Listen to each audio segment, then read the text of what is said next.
con el tema de formación cívica. Por eso yo les dije la semana pasada, si ustedes pueden presenciarla en vivo, excelente, magnífico. Si ustedes quieren trabajar el resumen de una vez, enhorabuena, guárdenlo en un momento o en su momento yo les voy a decir cuándo es que lo van a mandar.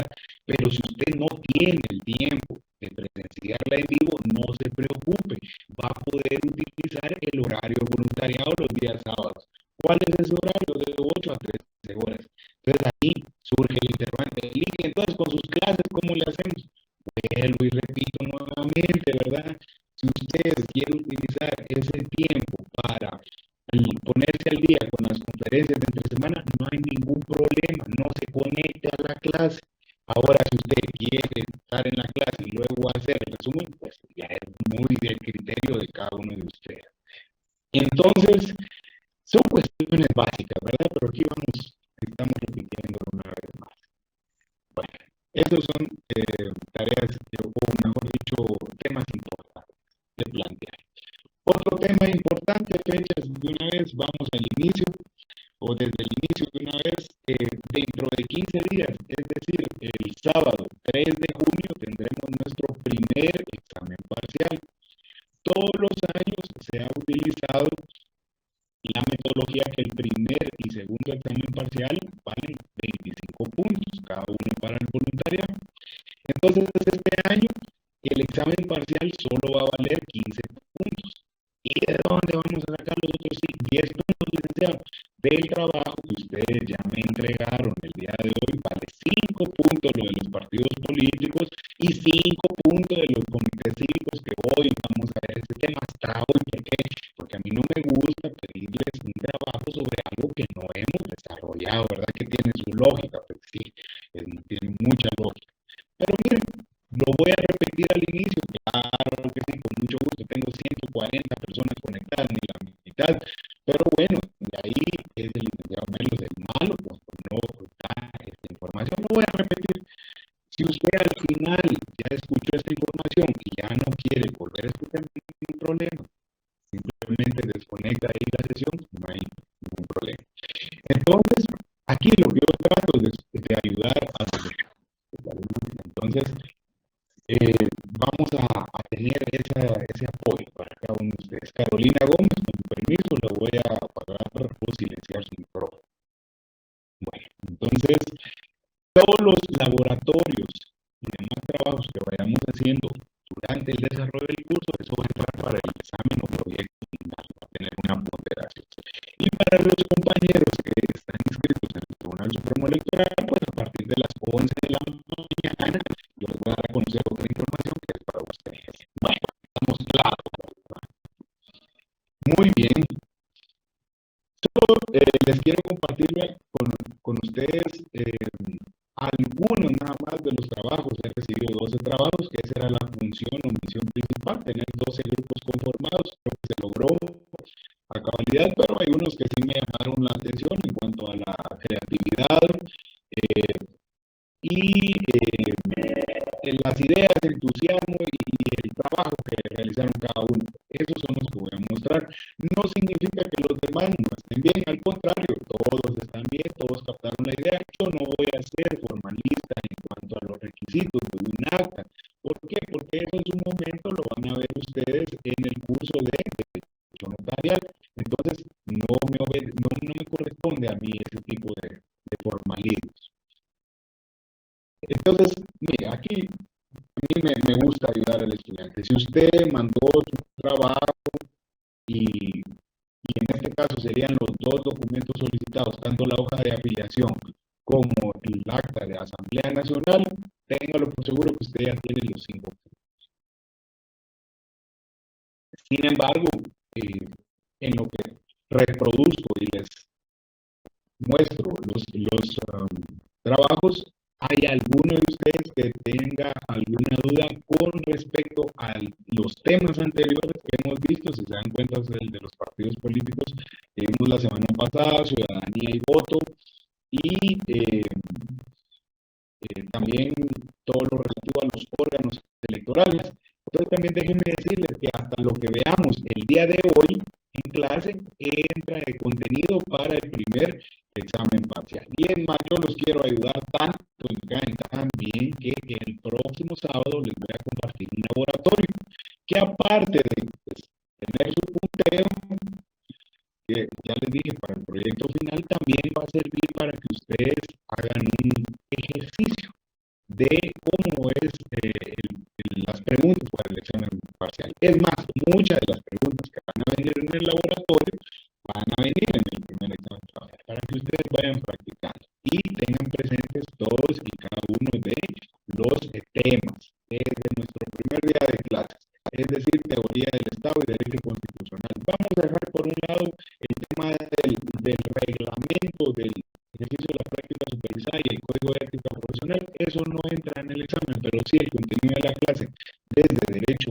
constitucional, eso sí. ¿Alguna duda, compañeros? No, Lic, todo claro. Yo creo que estamos claros, ¿verdad? No es pues, tema de otro mundo todo lo que estamos platicando. Hay algunos compañeros que me enviaron sus ejercicios o tareas por WhatsApp, está bien, hay otros que lo subieron en Classroom, está bien. Lo que sí no termino de comprender porque hubieron compañeros que le dieron entregar o enviar la tarea y no enviaron ningún documento. Además de redundante. De igual forma, con una sola persona del grupo que lo haya enviado, que lo envíe es suficiente, no tienen que enviarlo varias personas.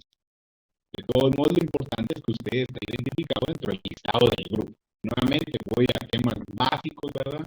Lógicos, pero no está de más hacerles la salvedad. Bueno, voy a empezar por este video que me gustó mucho. ¿Por qué? Porque no es el tema de no solo de la creatividad, sino que van más allá, ¿verdad? De lo solicitado y eso, que siempre se agradece. Además que me pareció muy conveniente compartirlo con ustedes. Veamos este primer video.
Bueno, muy interesante, ¿verdad? Muy creativos.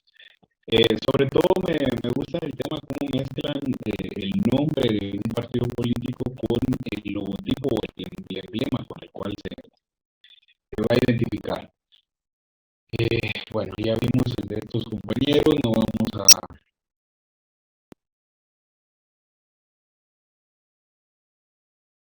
a compartir nuevamente su trabajo. Por ejemplo, veamos este otro.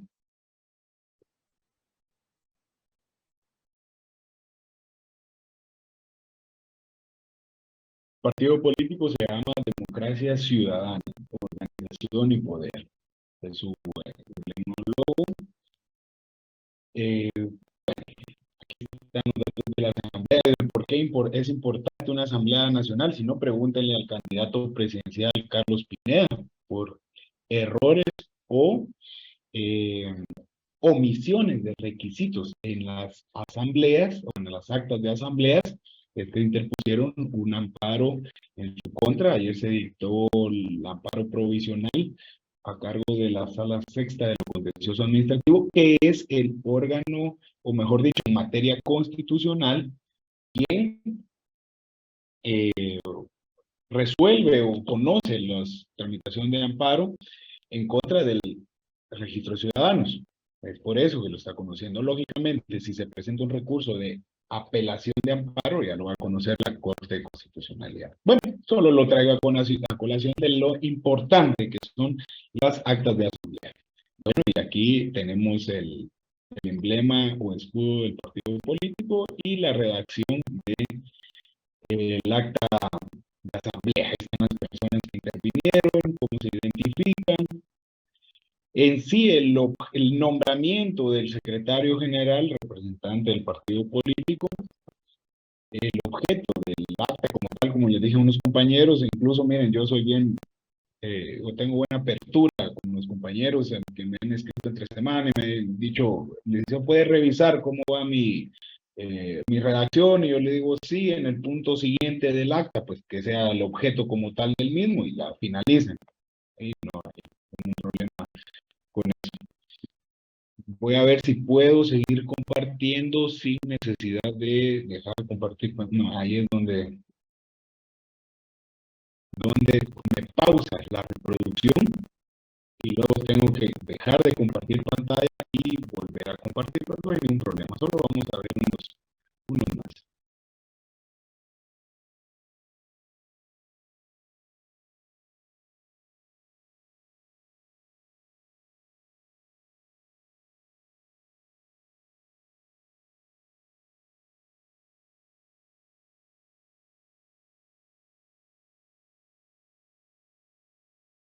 Por ejemplo, acá tenemos el trabajo de otros compañeros, el partido político se llama Renacer.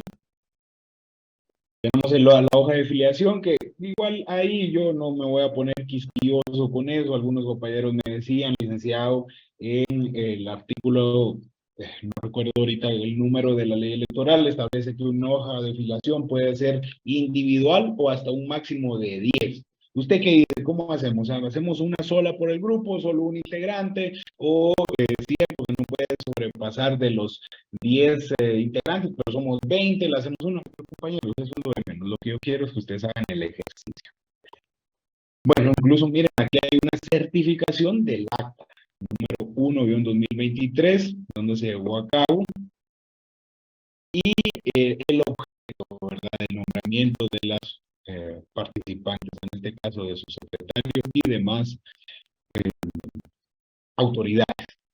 Excelente, también, ¿verdad?, una propuesta de los compañeros. Vamos a ver uno último y ya vamos a empezar de lleno con la clase de hoy. Y no significa que los que no reproduje en este momento estuvieran mal. Al contrario, todos captaron la idea y todos están bien. Y como yo les digo, aquí todos tienen ya esos 5 puntos ganados. Ya ven qué sencillo es nuestra participación aquí. Solo por tema de tiempo es que no los vamos a poder ver todos acá en clase. Yo sí, lógicamente, voy a revisar todos y cada uno detalladamente. Bueno, aquí tenemos uno más. El partido político se llama Igualdad de Desarrollo para la Nación Guatemalteca, IDNG. Interesante, ¿verdad? Propuesta. Aquí nos da una explicación de la ideología o concepción del partido político, sus fundamentos. Tenemos la hoja de filiación. Yo creo que la fotografía está de más porque no es uno de los requisitos, pero bueno, está bien interesante. Y aquí tenemos ya el acta como tal. Y interesante también, ¿verdad?, que tenemos una certificación, la acta. ¿Por qué? Una certificación es el medio por el cual se reproduce un acta, ya sea esta, bueno, en materia notarial ustedes lo van a ver en su momento, que sí es el acta original, la que prueba y da fe de la declaración jurada muchas veces, pero también se pueden certificar, que es la forma de reproducir fidedignamente un acto, sobre todo cuando pertenecen a un libro que no se puede desmontar sin que sufra algún tipo de deterioro. Entonces la forma correcta es reproducirlo a través de fotocopias, pero certificar esas copias. Y esa es la firma original. Bueno, excelente, ¿verdad? Aquí en cuanto a la redacción del acta como tal y los integrantes, los miembros que lo conforman, el puesto de cada uno de ellos, y cómo se lleva a cabo la asamblea, que eso era lo importante, ¿verdad? Excelente. Bueno, Esto es algunos ejemplos, como repito, disculpen si no nos da tiempo de reproducir todos, pero también tenemos hasta las 11 horas únicamente para abordar todos los temas. ¿Cómo van hasta el momento? ¿Alguna duda que ustedes hayan tenido con los partidos políticos? ¿Algún problema? También otra cosa que me gustó bastante es de que ustedes se organizaron bien. Yo creo que el primer día sí estuvo un poquito accidentado. Por eso, si se dan cuenta, yo fui bien flexible para que enviaran los listados de conformación posteriormente. Pero ya esta semana se organizaron de mejor manera y cumplieron a cabalidad lo que se estaba solicitando. Bueno, ¿qué texto es el que vamos a desarrollar el día de hoy? Es el que compartí con ustedes la semana pasada, que se llama Derecho Electoral. Como ustedes se pueden dar cuenta, ya abordamos la mayoría de temas de este documento, quedan pendientes únicamente dos. El de comités cívicos electorales y el de las asociaciones con fines políticos. ¿Alguna duda hasta el momento? Si no, bueno, continuemos. También les voy a pedir el apoyo de que tengan a su mano, o para que tengan a la mano, la ley electoral y de partidos políticos. Hoy la vamos a empezar a desarrollar a partir del artículo 97, que es donde tenemos precisamente el tema de los comités cívicos electorales. También nos corresponde hoy ver el tema de los órganos electorales, pero eso ya lo hemos visto en anteriores ocasiones, entonces solo vamos a leer los temas más importantes y hasta ahí estaríamos abordando en cuanto a los temas que vamos a desarrollar el día de hoy. Empecemos entonces. ¿Qué entendemos por un comité cívico electoral? ¿Quién me apoya con la lectura del artículo 97? Que coincide con la definición del mismo. Sí, Litsi, gracias por su participación. Buenos días, Lick. Artículo 97. Definición de comités. Los comités cívicos electorales son organizaciones políticas de carácter temporal que representan sectores sociales y corrientes de opinión y pensamiento político que postulan candidatos a cargos de la elección popular para integrar corporaciones municipales. Excelente, gracias. Aquí tenemos las primeras características, los primeros elementos. Primero, son organizaciones políticas, al igual que un partido político, no lo vamos a negar. Primer diferencia, son de carácter temporal, en cambio el partido político es de carácter permanente. Siempre representan sectores sociales y corrientes de pensamiento e ideología política. Y también su finalidad es igual que la de un partido político, que es proponer o postular candidatos de elección popular. Pero aquí viene la otra diferencia. Únicamente para integrar corporaciones municipales, mientras que un partido político puede postular candidatos a todos los cargos de elección popular. Interesante, ¿verdad? Esa idea. Litsi, ahí le voy a solicitar su apoyo con la lectura de los siguientes requisitos. ¿Cómo funciona un comité? Artículo 98. ¿O cuál es la función de un comité, mejor dicho? Artículo 98. Función de los comités. Los comités cívicos electorales cumplen la función de representar corrientes de opinión pública en procesos electorales correspondientes a gobiernos municipales. Excelente, ¿verdad? Entonces solo a gobiernos municipales. Refuerza la definición del artículo anterior. Y finalmente, requisitos para la constitución de un comité cívico electoral. Artículo 99.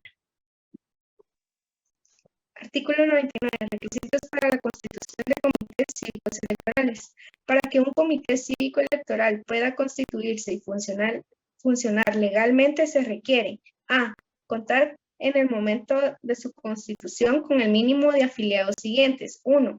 En municipios con hasta 5,000 empadronados, 100 afiliados. 2. En municipios que cuenten entre 5,001 y 10,000 empadronados, 200 afiliados. 3. En municipios que cuenten entre 10,001 y 20,000 empadronados, 400 afiliados.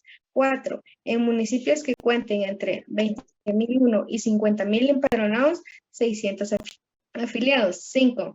En municipios que cuenten entre 50,001 y 75,000 empadronados, 1,000 afiliados. 6. En municipios que cuenten entre 75.001 y 100.000 empadronados, 1.250 afiliados. 7. En municipios que cuenten con más de 100.000 empadronados, 1.500 afiliados. 8. Para el cálculo de empadronados deberá tomarse como base el padrón electoral utilizado en la última elección general. B. Hacer constar su constitución en acta suscrita por el número de afiliados requeridos por la ley, la cual deberá ser presentada ante la delegación departamental o subdelegación municipal del registro de ciudadanos, según sea el caso. C. Estar inscrito en la delegación o subdelegación correspondiente del registro de ciudadanos. Y D. Inscribir a los integrantes de su junta directiva en la delegación o subdelegación correspondiente del registro de ciudadanos. Las funciones de cada comité cívico electoral quedan limitadas al municipio en que haya postulado candidatos. Muchas gracias, compañera.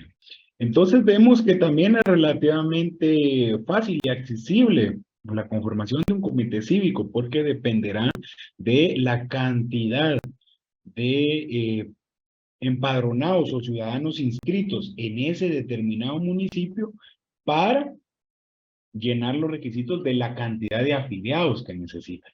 Por ejemplo, el caso más grande, ¿verdad? La ciudad de Guatemala. Ahí sí podríamos decir que sobrepasa las 100.000 personas empadronadas.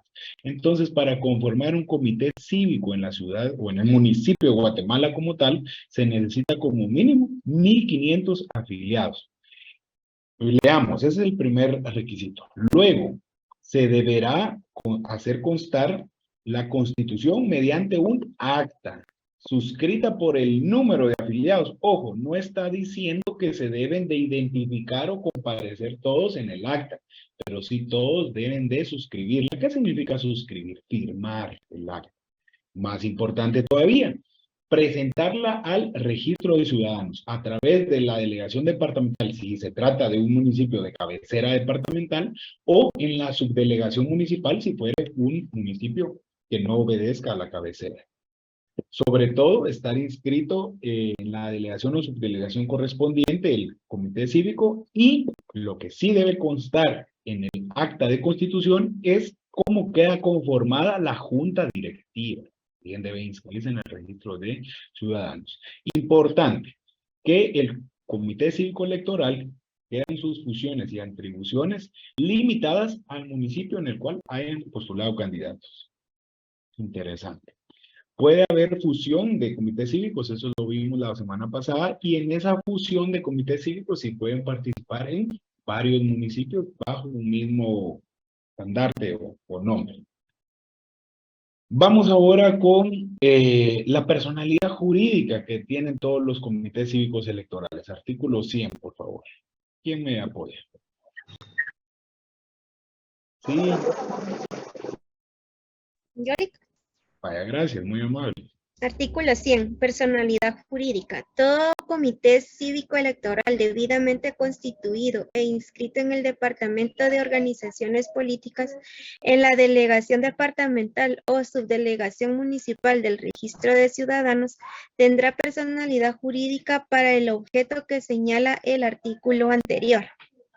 Y finalmente le pido favor que me ayude con la lectura del artículo 101, en donde vamos a ver que todas las normas supletorias para la organización, funcionamiento y que sean aplicables de un partido político también se adoptan para un comité cívico. Por favor.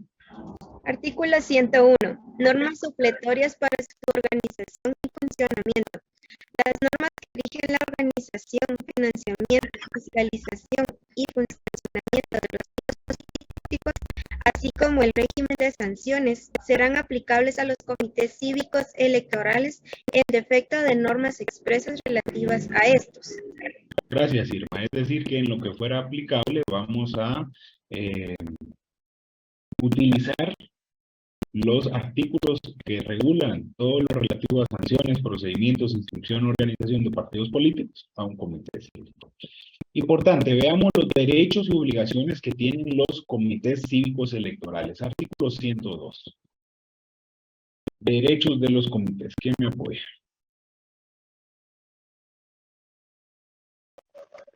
Los comités Derechos de los comités. Los comités cívicos electorales gozan de los derechos siguientes.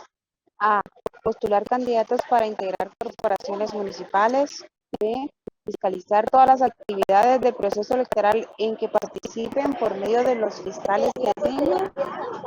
C. Denunciar ante el inspector general cualquier anomalía de que tengan conocimiento y exigir que se investiguen cualesquiera actuaciones reñidas con las normas y principios de la legislación electoral y de organizaciones políticas y las demás que la ley les confiere. Gracias, Ruth. Asimismo, veamos qué obligaciones tiene un comité cívico. Artículo 103.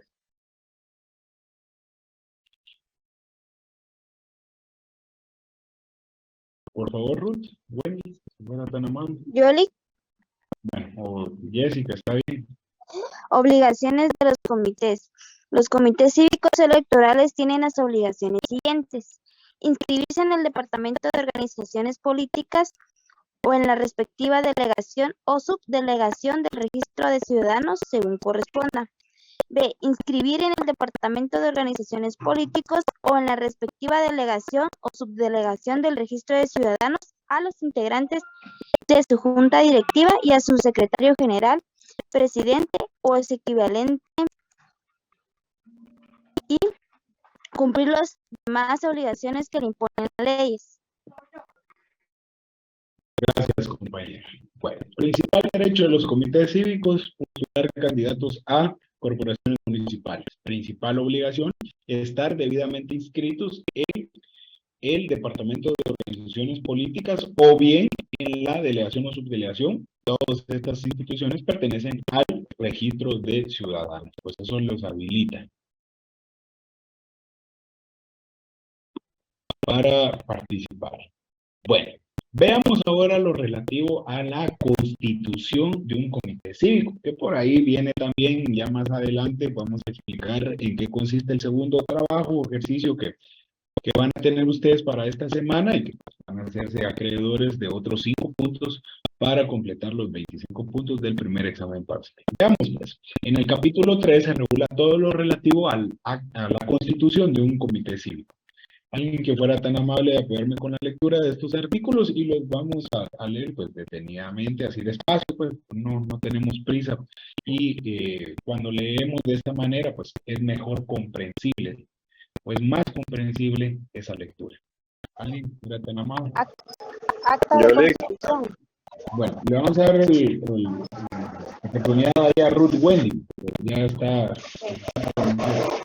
La constitución de un comité cívico electoral debe constar en actas inscrita por el número de afiliados requeridos por la ley, la que deberá presentarse en el Departamento de Organizaciones Políticas, en la delegación o subdelegación del registro de ciudadanos que corresponda. ¿Cuáles son los requisitos que debe contener esta acta? El acta de constitución de un comité cívico electoral deberá contener los requisitos siguientes. A. Comparecencia personal de todos los afiliados requeridos por la ley, de los integrantes de la junta directiva del comité y de los candidatos que se postulen, los que deberán ser debidamente identificados. Perdone, Wendy, solo voy a hacer una pequeña pausa y me retracto de lo dicho anteriormente. Veamos, pues, si es expresamente regulado que según la cantidad de afiliados que se necesiten para conformar este comité cívico, dependiendo de qué municipio se trate, por la cantidad de personas empadronadas, pero independientemente de cuál sea, sí se necesita que todos comparezcan en el acta correspondiente y deberán ser identificados. Además de lo que yo les decía en un inicio, que deben de firmar la misma. Entonces, pues, nos vamos a la lógica que si fuera un comité cívico de los iniciales o que de los que se necesitan solo 100 afiliados, pues las 100 personas deben comparecer, deben identificarse y deben firmar. De igual forma, si fuera un comité cívico de los cuales se necesitan 1.500 personas afiliadas, siempre opera de la misma manera. Para efectos de ejercicio o de nuestra cátedra, nuestra clase, pues únicamente lo vamos a conformar con los 20 miembros del grupo. pues ya les dije, para efectos de ejercicio nada más. Continuemos, compañera. B. Integración de la junta directiva del comité, la cual deberá organizarse por lo menos con 15 miembros titulares y 3 miembros suplentes, eligiéndose entre los primeros secretario general adjunto, secretario de actas y tesorero. C. Nombre, símbolo o emblema del comité, los cuales deberán ajustarse a lo que establece el artículo 66 de esta ley. D. Gracias. Nombre. Una cosa, Wendy, perdón. Entonces, vamos pues que la junta directiva debe estar conformada por lo menos con 15 miembros, pero los 4 puestos más importantes son secretario general adjunto, un secretario de actas y tesorero. De ahí, pues, los demás puestos que según así se le denominen. Y se recuerdan que también debe de identificarse con un nombre y un símbolo o emblema que debe de regularse o ajustarse a lo establecido en el artículo 66. ¿Quién se recuerda de este artículo? Que establece que es prohibido el uso del ave nacional o quetzal, de la bandera o cualquier otro escudo nacional para conformar el emblema o símbolo. De ahí en adelante, cualquier otro imagen o representación es válida. Y pues eso que ha quedado claro, que ustedes captaron la idea, sobre todo con el ejercicio de los partidos políticos. Ahora sí, Wendy, y ya no la voy a interrumpir. No tenga pena. D. Nombre y apellidos de los candidatos del comité, especificando los cargos para los cuales serán postulados y el orden en que figurarán en la planilla. E. Aceptación de la postulación por los candidatos y firma o impresión digital del dedo índice u otro en su defecto de los comparecientes. Gracias. ¿Cuál es el trámite de la solicitud? Una vez ya suscrita y autorizada esta acta. Artículo 106. Sí, Wendy, por favor. Si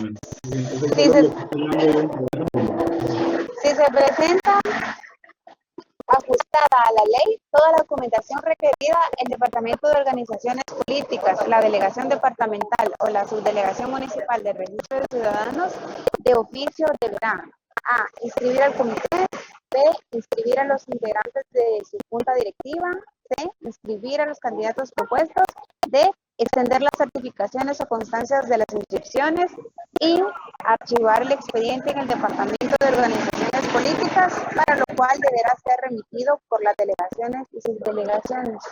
Muy bien, y si en dado caso el acta presentada inicialmente contiene algún tipo de omisión de requisitos o no se ajusta a la ley, ¿qué nos regula el artículo 107?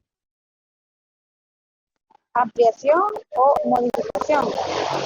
Si la documentación presentada no se ajusta a la ley, el jefe del Departamento de Organizaciones Políticas, el delegado departamental o subdelegado municipal, deberá informarlo a los interesados por escrito y en forma detallada, en el mismo momento o dentro del plazo de 48 horas. Corregido el expediente, deberá ser enviado por la vía más rápida al Registro de Ciudadanos para que en un plazo de 24 horas resuelva lo pertinente. Y finalmente, ¿cuál es el plazo que tenemos para constituir e inscribir un comité cívico electoral? Plazo para la constitución e inscripción de comité. La constitución e inscripción de un comité cívico deberá hacerse a más tardar 60 días antes de la fecha señalada para la elección. No se podrán constituir comités cívicos antes de la convocatoria a elecciones. Bueno, aquí tenemos 2 plazos entonces. El primer plazo: no se puede inscribir o constituir un comité cívico sin antes los magistrados del Tribunal Supremo Electoral convoquen a elecciones. Ustedes recuerdan que fue hasta a finales de enero de este año. Y también, aquí está el otro plazo que debe cumplirse. Tiene hasta 60 días antes de la fecha señalada para elecciones, es decir, 25 de junio, nos vamos a 25 de abril aproximadamente, contando 60 días, fue la fecha límite o plazo límite para la inscripción de los comités cívicos electorales que así quisieren participar. Bueno, entonces, al igual que un partido político cuyo órgano superior jerárquico es la asamblea conformada pues por todos los representantes de los municipios y departamentos en los cuales tenga representación el partido político, un comité cívico va a estar conformado por la totalidad, o el máximo órgano de un comité cívico va a ser o va a estar conformado por la totalidad de sus miembros, que deben ser los afiliados al comité cívico con los cuales se crea el acta de inscripción o de constitución, que por cierto, solo veo necesario. Perdonen que vaya a hacer esta pausa, pero sí lo creo muy necesario. Cuando yo me refiero a un acta de constitución o acta constitutiva, me estoy refiriendo a algo inicial, con la cual inicia. Pero hubo alguien que me escribió durante la semana y me pone, Lico, usted pidió un acta constitucional, me dice. Yo dije, ¿de dónde se sacó eso, compañero? Dice acta constitutiva, porque es un acta de formación no inicial. Vale la pena hacer esta aclaración porque no quiero yo que confundan esos términos. No sé de dónde se sacó un acta constitucional. Es un acta de asamblea. ¿Por qué? Porque da origen o con el cual se constituye un partido político. Bueno, cierro paréntesis. Entonces, la idea con la cual quería finalizar y dar inicio a este tema es que el órgano máximo de un comité cívico electoral es la totalidad de los miembros o de los afiliados con los cuales se suscribió el acta. Sin embargo, existe un órgano colegiado que va a funcionar como los representantes y a la vez los quienes tengan la organización del comité cívico, que se llama junta directiva. Alguien que fuera tan amable de apoyarme con la lectura del artículo 109 para conocer cuáles son las funciones o atribuciones que tiene la junta directiva del comité cívico.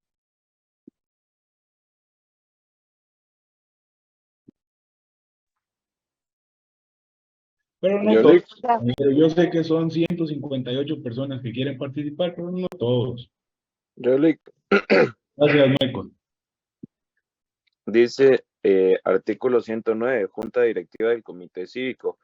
La Junta Directiva del Comité Cívico funcionará como órgano colegiado y tendrá a su cargo específicamente a. Fijar la línea política general del Comité Cívico de acuerdo con su acta constitutiva y declaración de principios, así como señalar las medidas pertinentes para desarrollarlas.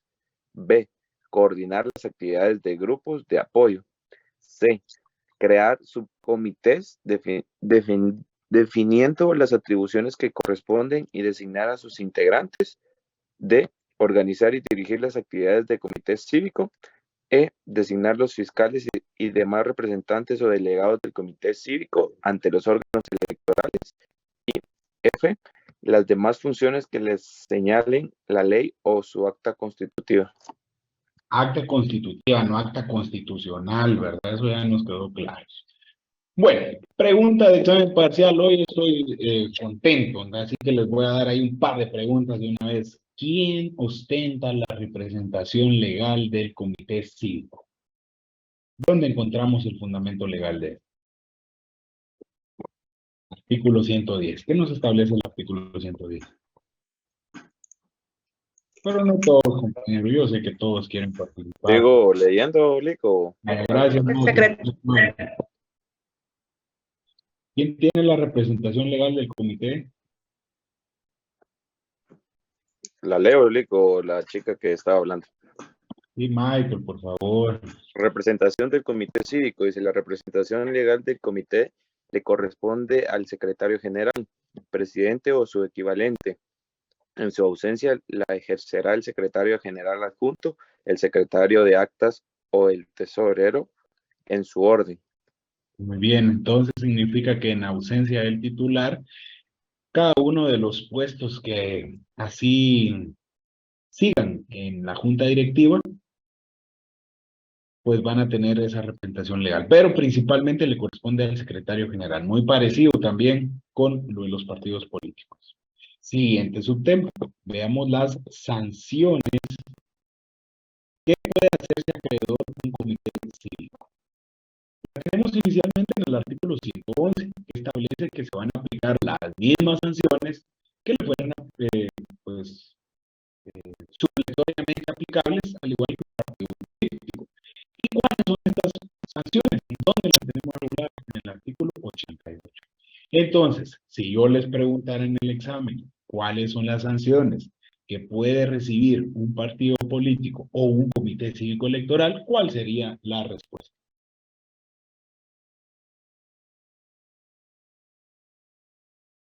Indica el artículo 88. No, porque yo le estoy diciendo cuáles son, no dónde están reguladas o cuál es el fundamento legal. Pero no se preocupen, van a tener 15 días para encontrar la respuesta. Espero que así sea. Pero si hay alguien que ya lo sabe porque le gusta la clase y ha puesto atención, ahorita me va a decir cuáles son las sanciones entonces. Son las amonestaciones públicas o privadas, multa, suspensión temporal, la suspensión de la facultad de recibir financiamiento político, público o privado, en el caso de contravención a las normas que regulan el financiamiento y fiscalización de las organizaciones políticas, cancelación del partido, las demás contempladas en la presente ley. Gracias, compañero, por leer el artículo 88. Bueno, ahí vamos a dejar eso ahí, ya, por un lado ese tema. Hoy estoy contento, no me quiero enojar. Pues, ¿cuál es el procedimiento para cancelar un comité cívico electoral? Establece el artículo 113 que el registro de ciudadanos va a resolver la cancelación de un comité cívico electoral aplicando el procedimiento de los incidentes que regula la ley del organismo judicial. Les pregunto yo, uno de ustedes en teoría general del proceso o que hayan visto algo, que tengan algunos cursos de derecho procesal, ¿ha visto o ha escuchado cuál es ese trámite de los incidentes o qué son los incidentes de la ley del organismo judicial? Les voy a ayudar. Artículo 135 de la ley del organismo judicial. Bueno, no es objeto de clase, pero por eso estoy haciendo la pregunta. Algunos de ustedes, sobre todo los que van en semestres avanzados, más allá del tercero, a escuchar los incidentes, aunque en el tercer semestre tenemos el curso de teoría general del proceso.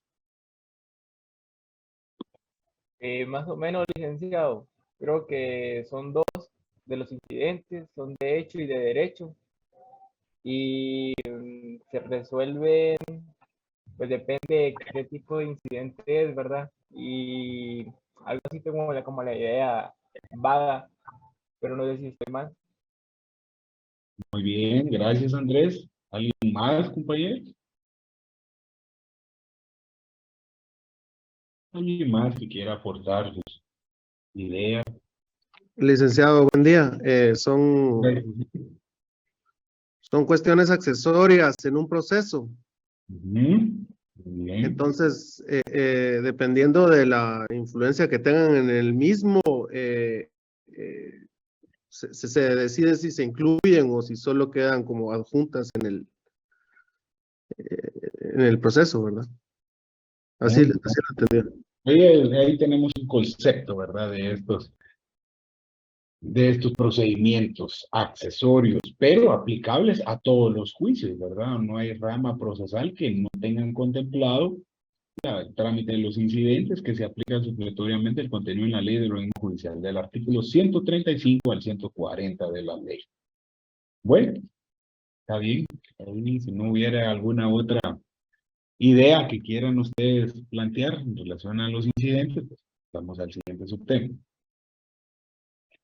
Yo creo que así. Está bien. Hoy están conectados varios compañeros, pero a la vez están desconectados. Hoy no están tan participativos como otros días. Bueno, disolución del Comité Cívico Electoral. Pregunta de examen también. ¿Cómo procede o cuándo acontece la disolución de un Comité Cívico Electoral? ¿Dónde tenemos la respuesta? En el artículo 114. ¿Quién me quiere decir cuál es?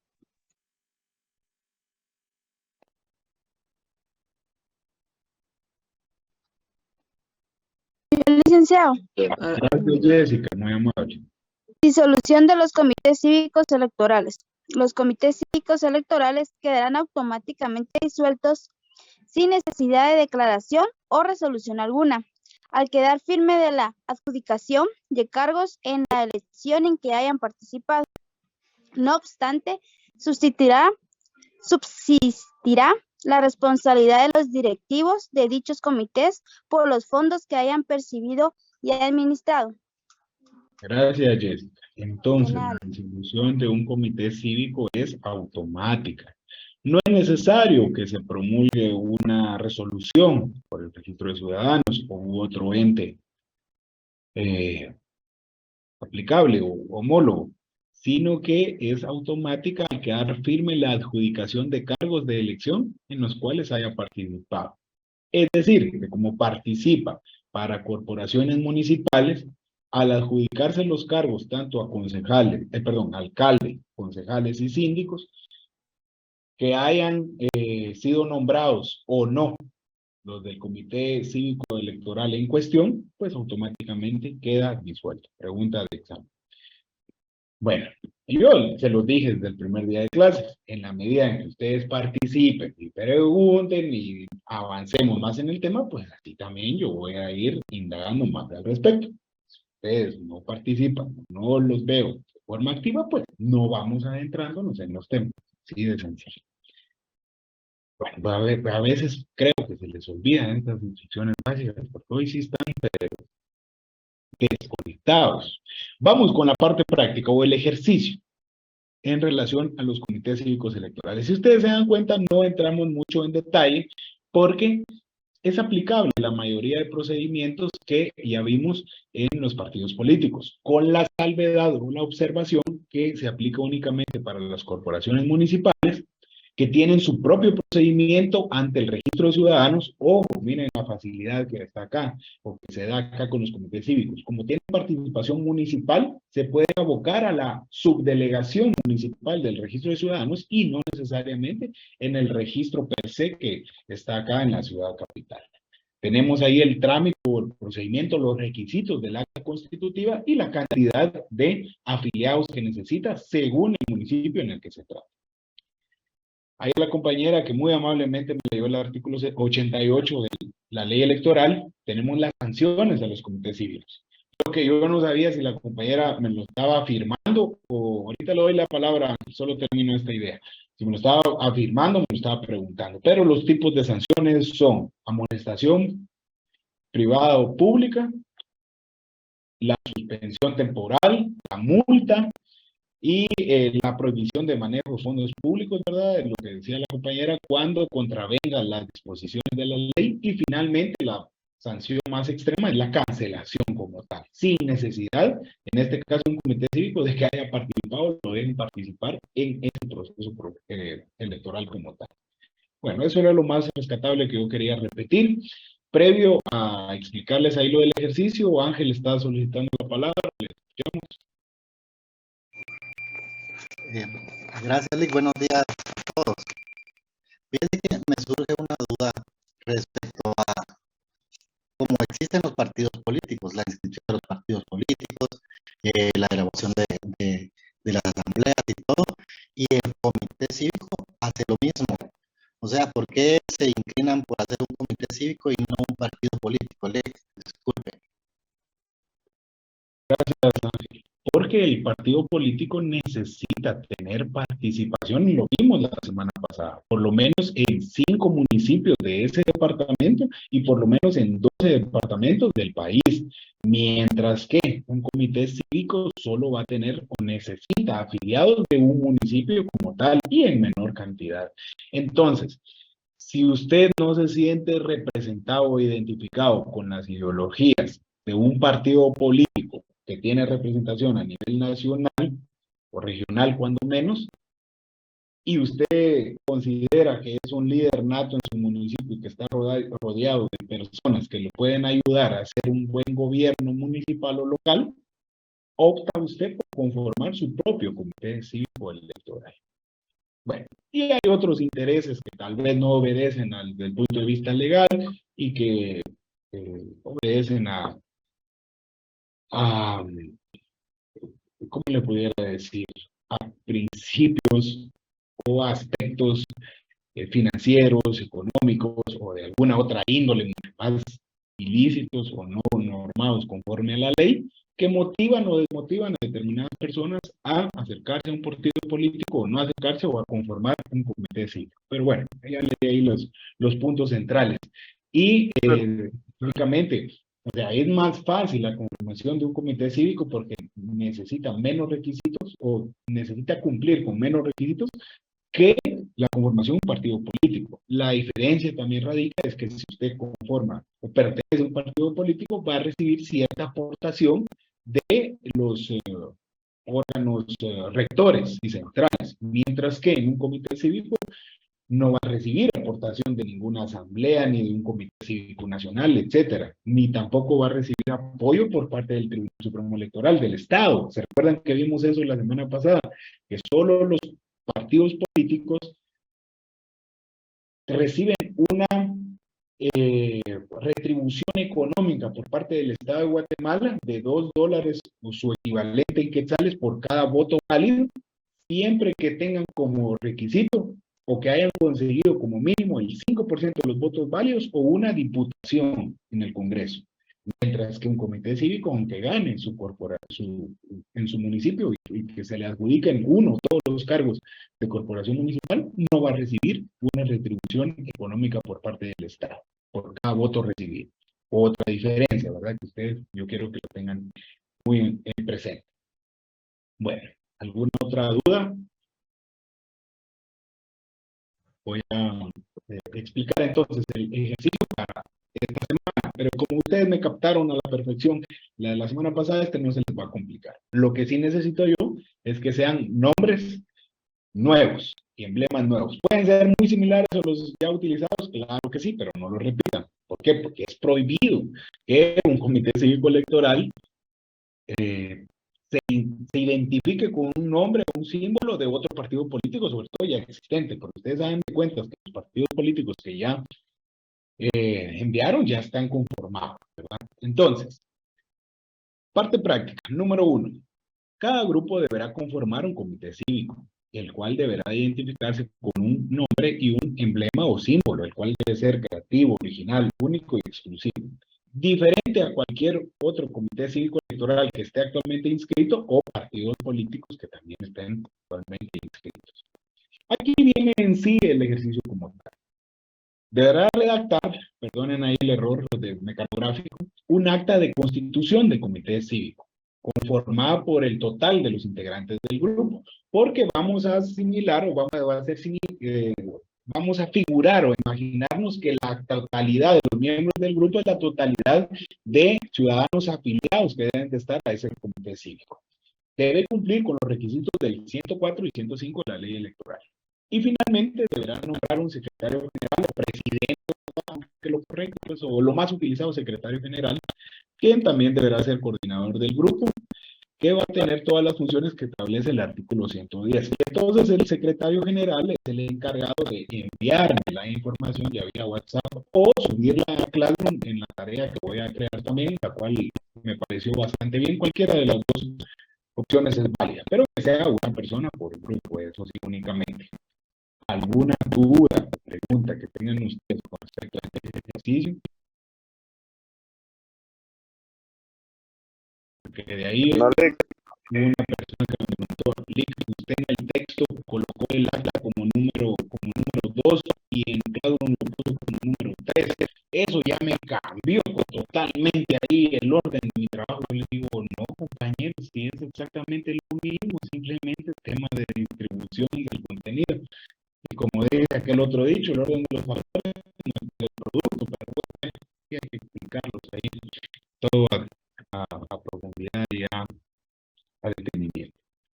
Bueno, Andy está levantando la mano o solicitando la palabra, le escuchamos. Licenciado, buenos días. Fíjese, es una duda. Si el coordinador pasado puede ser el mismo o necesariamente tiene que cambiarse. Puede ser el mismo, no hay ningún problema. Lo que yo sí necesito que cambien es el nombre con el cual se identifica y el emblema. Y otra pregunta, licenciado, respecto al tema pasado que ahorita me surgió. si, digamos, en el municipio de Guatemala se necesitan 2.500 firmantes en el acta constitutiva y uno de esos no firma, ¿qué sucede? O sea, no es válida. No sé, ¿qué sucede?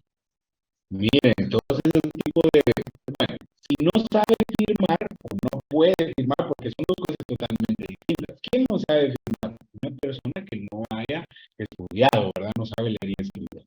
Y aquel que no puede firmar, puede ser de que se haya estudiado, que sea un profesional, pero de momento no puede firmar, tuvo un accidente de tránsito, jugó basquetbol y se quebró los dedos de la mano, etcétera, entonces por el momento no puede firmar. Entonces la ley electoral nos da la solución y dice, deberá dejar la impresión digital de su dedo, pulgar derecho u otro en su defecto. De igual forma, el código del notariado da la solución a estos problemas. Ahora bien, ¿qué pasa si no firman ni tampoco era su impresión digital? De ahí vienen las mismas inconsistencias por las cuales ahora hay muchas impugnaciones a candidaturas porque no cumplen requisitos. Entonces, ojo, ¿verdad? Hay que tener cuidado, debe usted cumplir. Si no, también tenemos el otro caso del abogado Solórzano Fopa, que está afrontando un proceso penal porque aparentemente en las asambleas de su partido político hubieron personas fallecidas que comparecieron. Alguien que me explique cómo le hizo para hacer, ¿verdad? Porque yo entiendo que una persona fallecida, pues ya está fallecida, ¿verdad? ¿Cómo le hace ahí para levantar y proclamar y votar y firmar? Pues yo me asusto, salgo corriendo. Yo dije, el muerto aquí viviente, es un chascarrillo. Pero ese tipo de requisitos obligatorios hay que tener mucho cuidado para cumplirlo, porque no solo está en riesgo que se le suspenda su participación política, sino también es involucrado en delitos. Recuerden, tenemos delitos de sociedad material, ideológica y otros más que tienen que ver con la alteración de documentos públicos. Desde que estos documentos ingresan al registro ciudadano, ya pasan a ser un documento público. Bueno, muy bien, Nati, buena pregunta, ¿verdad? Porque nos da chance para hablar de otros temas relacionados con la clase siempre, ¿verdad? Bueno, entonces vamos a ver a más detenimiento, aunque ya lo hemos visto a grandes rasgos. La asociación con fines políticos, que es el último tipo de organización política que reconoce la ley, específicamente la ley electoral y de partidos políticos. Que me hace el favor de leer la definición que tenemos en pantalla, o bien el artículo 115 de la ley electoral de partidos políticos, donde vamos a saber qué es una asociación con fines políticos. Yo, licenciada, buenos días. Buenos días, Sonia, gracias. Definición. Las asociaciones con fines de cultura y formación política son organizaciones de duración indefinida que, sin ser partido político o comité cívico electoral, tienen como finalidad esencial el conocimiento, estudio y análisis de la problemática nacional. Muchas gracias. Es decir, que una asociación con fin político puede tener una ideología, una representación de sus miembros en cuanto a un orden o criterio político. También va a desarrollar y analizar la coyuntura política. La diferencia con los dos anteriores, es decir, partidos políticos. Uno cuando se equivoca hay que aceptarlo. Y dije yo, subí un video, va a pedir disculpas, se aceptó que se equivocó. Ni mierda. Otra plática metiste que no sé qué. Nosotros Por favor, Marco, apague su micrófono. Y algunos dicen, pues ya sentiste la presión que uno no te puede ni comentar ni etiquetar. ¿Ah? Te cagaste. Micrófono, compañero. Ya ven, tengan cuidado con sus micrófonos. Uy, no. Bueno, retomo la idea. Entonces, la diferencia de una asociación con fines políticos es que, a diferencia de un partido político y un comité cívico, no puede postular candidatos a cargos de elección popular. Sin embargo, como es un derecho constitucional, la libre asociación, pues todos podemos formar parte o conformar una asociación con fines políticos. ¿Cómo se rige una asociación con fines políticos? Se rige mediante sus estatutos. Los estatutos son las cláusulas que rigen su funcionamiento y que están contenidas en una escritura. de Constitución. Por eso es que establece el artículo 116.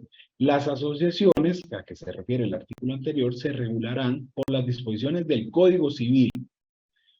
Sobre todo, su autorización, aprobación de estatutos e inscripción corresponderán al registro de ciudadanos. Esa es la diferencia entre una asociación con fines políticos y las asociaciones o personas jurídicas reguladas en el artículo 15, 16 y 18 del Código Civil que tienen en pantalla.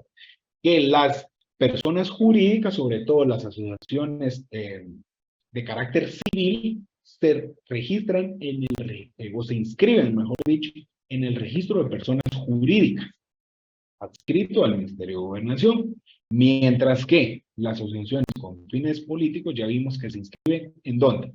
En el registro de ciudadanos. Sin embargo, les dejo acá estos artículos del Código Civil para que ustedes los puedan leer más a profundidad.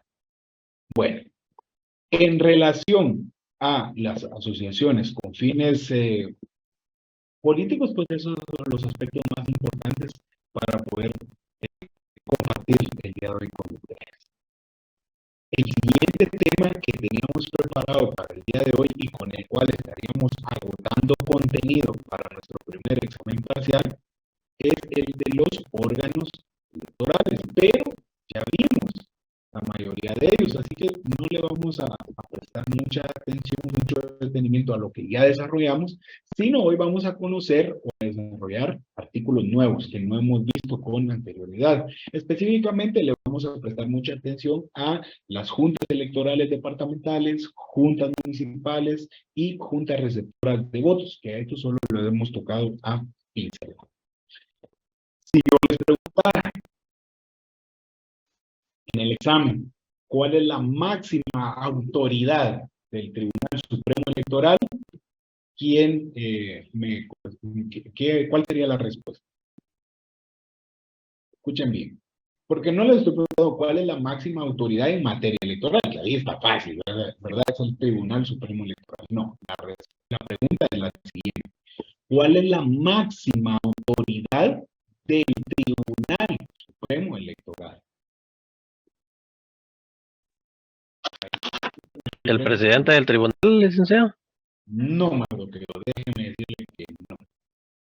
Es los magistrados. El pleno de magistrados, pero tampoco se llama solo los magistrados, se llama el pleno de magistrados. Es decir, la totalidad de los miembros titulares, o magistrados titulares. ¿Cuáles son? ¿O cuántos son? Mejor dicho, son 5 magistrados titulares y 5 magistrados suplentes. El pleno de magistrados. En cuanto a las calidades o requisitos para ser magistrado del Tribunal Supremo Electoral, eso ya lo vimos en clases anteriores. Estos artículos, igual las atribuciones y obligaciones que tienen. Lo que sí me interesa abordar el día de hoy es cómo se nombran o se eligen estos 5 magistrados del Tribunal Supremo Electoral. Lógicamente, los magistrados o el pleno de magistrados deben de nombrar a un representante, que él sí va a ser el presidente del Tribunal Supremo Electoral, que se va a ir rotando en periodos iguales, es decir, que como duran en su función 5 años, pues va a desempeñar 1 año cada uno en la presidencia. En caso de ausencia y vacantes, sí, el magistrado suplente lo va a representar o va a quedar en su lugar. Deberán sesionar periódicamente cuantas veces sea necesario, sobre todo en el proceso electoral como en el presente año. Y lo importante que yo quiero que tomemos en cuenta es cómo se integran o se nombran los magistrados. Pero bueno, las decisiones se toman por la mayoría de votos.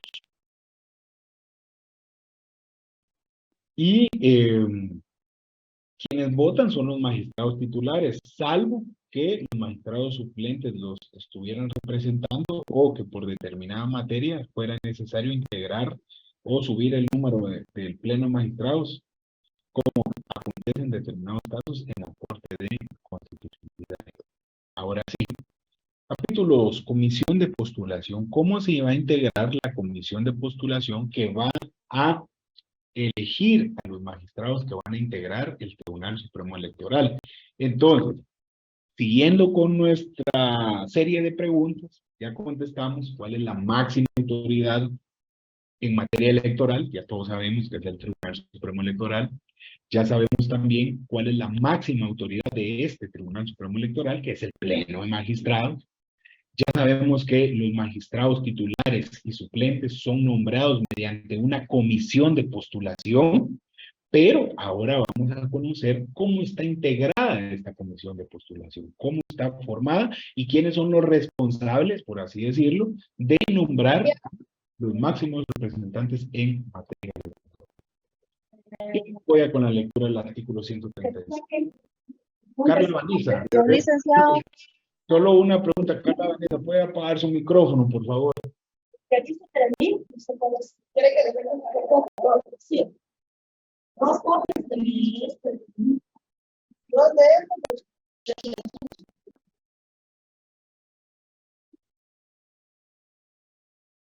Vamos a ayudar a la Vanessa. Varias veces se le activa el micrófono a Carla. Compañeros, que me apoye con la lectura del artículo 136. Yo, licenciado. Artículo 136. Integración de la comisión de postulación. La comisión de postulación estará integrada por 5 miembros en la forma siguiente. A, el rector de la Universidad de San Carlos, la preside. B, un representante de rectores de las universidades privadas. C, un representante del Colegio de Abogados de Guatemala electo en Asamblea General. D, el decano de la Facultad de Ciencias Jurídicas y Sociales de la Universidad de San Carlos de Guatemala. Y E, un representante de todos los decanos de las Facultades de Ciencias Jurídicas y Sociales de las universidades privadas. Perdón, Sonia, voy a hacer un paréntesis. No sé si ustedes se han dado cuenta, pero vean la importancia que tiene nuestra casa de estudios, porque yo me atrevería a decir que 4 de los 5 miembros van a ser egresados de la Universidad de San Carlos. Primero, el rector que la preside, ¿verdad? El decano de la Facultad de Derecho, Facultad de Ciencias Jurídicas, a la cual pertenecemos, estamos estudiando, que también es de la Universidad de San Carlos.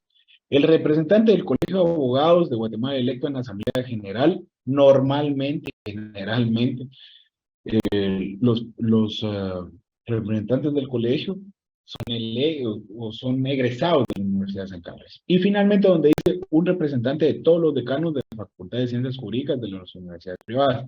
Y el representante de los rectores de las universidades privadas, pues, acá, si bien es cierto, no pertenecen a la Universidad de San Carlos como tal, sí es muy probable que sean egresados de esta casa de estudio. Entonces, solo a manera de paréntesis, la importancia que tiene nuestra casa de estudios, y por eso les digo, se están orgullosos de ser sancarlistas.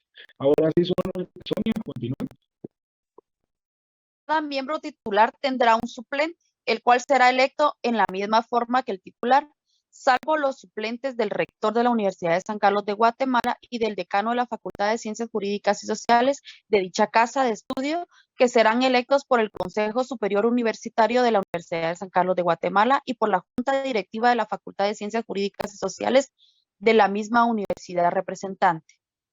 El cargo de miembro de la comisión de postulación es obligatorio y gratuito. Gracias. Finalmente solo vamos a ver el artículo 137 y ya vamos a pasar a otro tema en relación a la comisión de postulación. ¿Qué requisitos necesitan poseer los miembros de la comisión de postulación? ¿Sonia?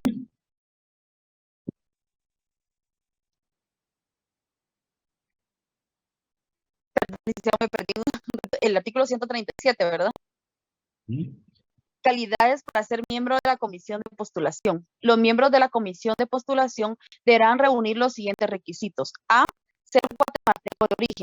B, ser profesional universitario colegiado activo. Y C, encontrarse en el ejercicio de sus derechos políticos. Muy bien. ¿Y ¿quiénes tienen impedimento o quiénes no pueden ser miembros de la comisión de postulación? Son el artículo 138. Artículo 138. Impedimentos para ser miembro de la comisión de postulación.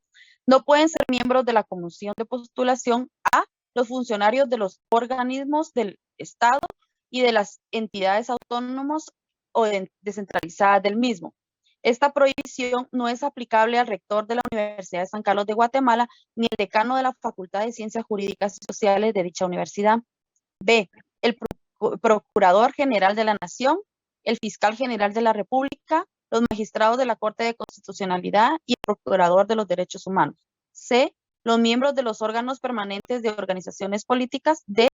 Los magistrados funcionarios y empleados del Tribunal Supremo Electoral y sus dependencias, así como sus parientes dentro de los grados de ley. Y C. Los miembros de cualquier religión o culto. Si alguna de las personas a quien de conformidad con esta ley le corresponde integrar la comisión de postulación tuviese impedimento, deberá comunicarlo de inmediato a la entidad correspondiente para que se haga la nueva designación. Gracias, Sonia, por su apoyo en la lectura.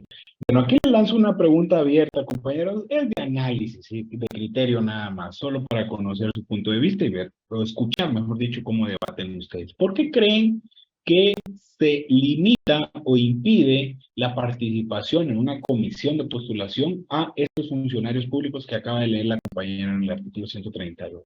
Les escucho. Quiero escuchar unas 2 o 3 opiniones.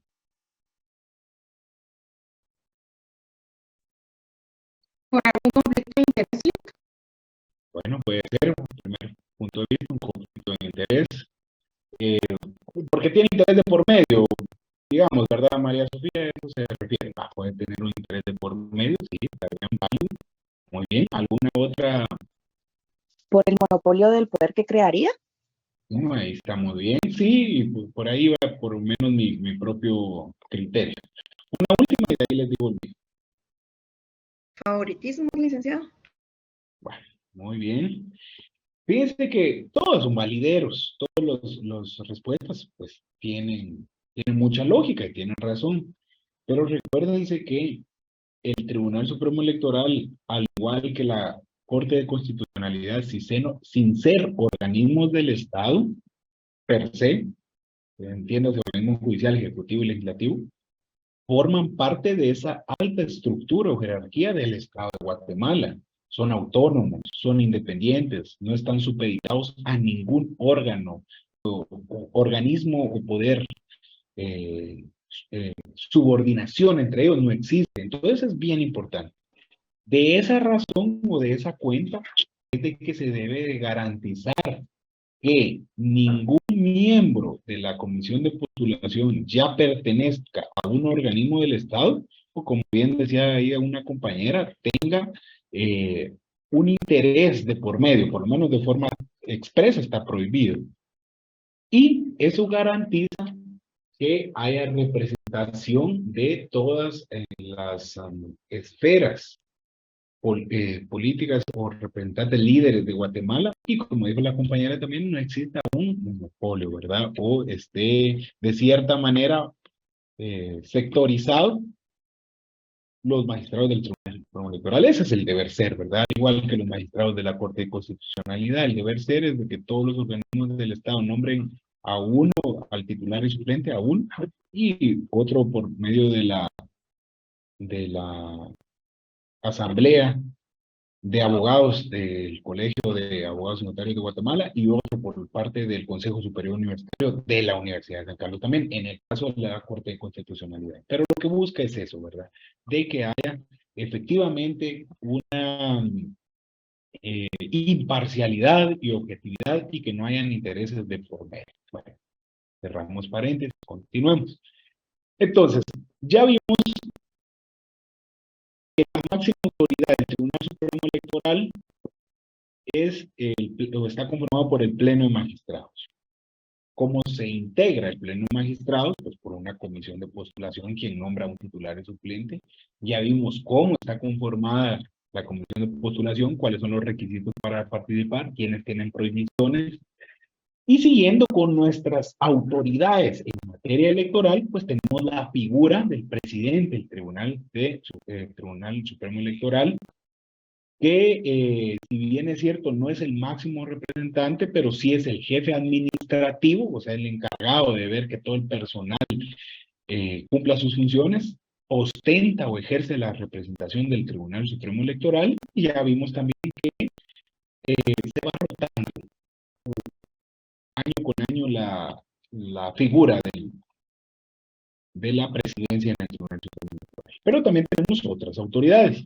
Uno de ellos es el secretario general del Tribunal Supremo Electoral. Deberá tener los mismos requisitos que un magistrado de la Corte de Apelaciones, regulado en el artículo 211 y 216 de la Constitución. Si no estoy mal, eso ya se los di en su oportunidad. Y tendrá los mismos derechos, prerrogativas e inmunidades, es decir, el derecho ante juicio. De las principales atribuciones de un secretario general es el encargado administrativo de todas las oficinas del Tribunal Supremo Electoral, debe de asistir a las sesiones del Pleno de Magistrados, elaborar las resoluciones y acuerdos que correspondan, y es el encargado de extender las credenciales correspondientes dentro de sus principales funciones. En caso de ausencia temporal del secretario general, lo va a sustituir la persona que el Pleno de Magistrados del Tribunal así decida. Otra de las autoridades del Tribunal Supremo Electoral es el inspector general del Tribunal Supremo Electoral. Tendrá que tener los mismos requisitos, prerrogativas e inmunidades del secretario general. Pero ¿cuáles son sus principales atribuciones? Primero, vigilar el estricto cumplimiento de la presente ley en materia reglamentaria y así como cualquier otra resolución que se dicte en materia política. Va a vigilar por el funcionamiento de las organizaciones políticas en relación a la propaganda electoral. Es decir, que ya vimos que los partidos políticos tienen prohibición de realizar propaganda electoral, sobre todo cuando no se ha dado la convocatoria de elecciones como tal. ¿Quién es entonces el órgano encargado de fiscalizar, de observar y analizar de que se estén cumpliendo las normas y no se estén observando? Es la Inspectoría General del Tribunal Supremo Electoral. Y si en dado caso ellos verifican a través de una constatación, informes, denuncias, medios de prueba y cualquier otro medio de que se hayan enterado de esta violación a esas disposiciones, pues tendrán que ponerlo en conocimiento del Tribunal Supremo Electoral para que sancione al partido político. Ya vimos las sanciones, ¿verdad? Amonestación pública, privada, multa, o incluso en caso de reincidencia, o que fuera muy grave, pues ahí sí la cancelación del partido político. Esas son las principales funciones del inspector general. También hay otra figura que es el auditor del Tribunal Supremo Electoral, que la atribución específicamente, como su nombre lo indica, es fiscalizar el aspecto económico, ¿verdad? Todo lo relativo a las actividades, materiales, elementos y operaciones de los órganos electorales dentro del proceso electoral y principalmente, pues, verificar que toda la papelería y documentación destinadas a las elecciones satisfagan los requisitos de ley. Yo me atrevería a decir que ahorita en el proceso electoral los documentos más importantes son las famosas papeletas que se van a distribuir a través de todas las mesas electorales, centros de votación y que van a tener a su cargo o que van a ser objeto de ser revisados por cada uno de los ciudadanos inscritos o empadronados y donde van a emitir su voto. Requisitos para ser auditor del Tribunal Supremo Electoral: ser guatemalteco. Aquí no nos pide o exige que sea de origen, solo dice que sea guatemalteco, ser ciudadano en el ejercicio de sus derechos y ostentar el cargo de, o mejor dicho, el título de contador y auditor público. Y bueno, esas son las principales funciones. También tenemos un departamento de contabilidad a cargo del jefe del departamento. En el artículo 151 se regulan los requisitos o calidades de guatemalteco, ciudadano en ejercicio de sus derechos, ser perito contador registrado y las demás atribuciones que define la ley. Además del departamento de contabilidad, también tenemos otras dependencias o oficinas administrativas. Tribunal Supremo Electoral, como por ejemplo Departamento de Recursos Humanos, capacitación del personal, por ejemplo, la oficina encargada del voluntariado del Comité Cívico Electoral, del que somos parte también, son una de tantas dependencias administrativas que tiene esta institución. Finalmente, es así como si ya llegamos al tema en el que le vamos a prestar más atención el día de hoy, y con eso estaremos culminando el contenido, que son los órganos electorales. Ya vimos detenidamente el registro de ciudadanos, pero hoy le vamos a prestar más énfasis a las juntas electorales departamentales, las municipales y las receptoras del voto. Bueno, lo que sí es cierto es que los integrantes de las juntas electorales municipales, departamentales y de votos son de carácter temporal, pero durante el ejercicio de sus funciones van a ostentar la categoría de un funcionario público y por lo tanto pueden serse acreedores a las responsabilidades de todo funcionario público como tal, ¿verdad? El registro de ciudadanos, ¿cómo está conformado? Por una dirección general, una delegación en cada cabecera departamental, una subdelegación como mínimo en cada cabecera municipal y tantas oficinas y agencias como el Tribunal Supremo Electoral así lo autoriza. Nos vamos a saltar estos artículos porque ya los hemos desarrollado con anterioridad y hoy le vamos a prestar énfasis a lo ya explicado.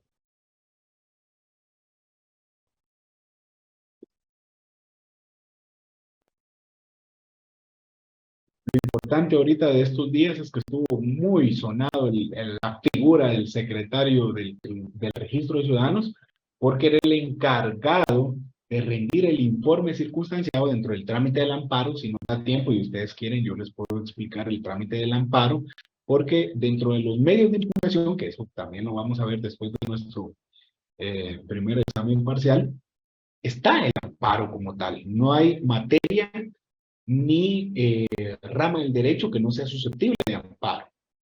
Y dentro del trámite del amparo, la autoridad impugnada, que en este caso fue el Registro de Ciudadanos, tenía que remitir un informe circunstanciado. Pero yo le digo que la figura o lo sonado de estos días puede que el secretario se excusó, pidió licencia unos días para que alguien más extendiera ese informe circunstanciado. ¿Con qué objeto? ¿Por qué se excusó? Ahí es donde ya habrá mucha tela de donde cortar, ¿verdad? Pero él no quería figurar en ese informe. No sabemos por qué. Eso sí no les podría decir.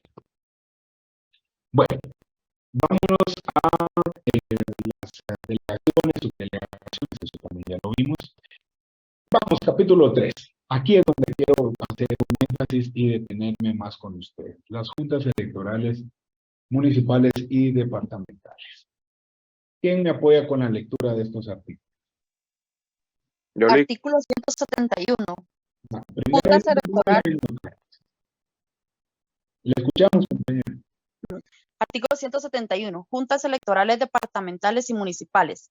Las juntas electorales departamentales y las juntas electorales municipales son órganos de carácter temporal, encargados de un proceso electoral en su respectiva jurisdicción.